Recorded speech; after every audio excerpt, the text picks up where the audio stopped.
ইসলামাবাদে নয়াদিল্লির শীর্ষ কূটনৈতিক ভারতের চাষদা অ্যাফেয়ার্স গীতিকা শ্রীবাস্তবকে তলব করেছে পাকিস্তানের পররাষ্ট্র মন্ত্রণালয়। বুধবারে তথ্য দিয়েছে পাকিস্তানের রাষ্ট্রীয় গণমাধ্যম Associated Press of Pakistan APP.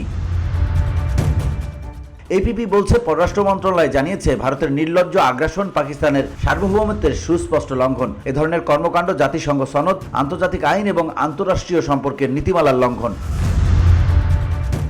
বিবৃতিতে আরও বলা হয়েছে, ভারতের প্রকাশ্য আগ্রাসন পাকিস্তানের সার্বভৌমত্বের সুস্পষ্ট লঙ্ঘন। এ ধরনের কর্মকাণ্ড জাতিসংঘ সনদ, আন্তর্জাতিক আইন, ভারত পাকিস্তানের বিরুদ্ধে শত্রুসুলভ আচরণের যে অভিযোগ এনেছে তা পুরোপুরি ভিত্তিহীন এবং আমরা তা নাকচ করছি। বসুন্ধরা, উত্তরা, বনশ্রী, কুড়িল ও বাড্ডা সহ রাজধানীর বিভিন্ন স্থানে অভিজাত ও অত্যাধুনিক মানের ফ্ল্যাট কেনার এক নির্ভরযোগ্য প্রতিষ্ঠান প্লেজেন্ট প্রপার্টিজ লিমিটেড। তাই আপনার স্বপ্নের আবাসনের জন্য আজই যোগাযোগ করুন। Pleasant properties limited, where destiny matches eventually।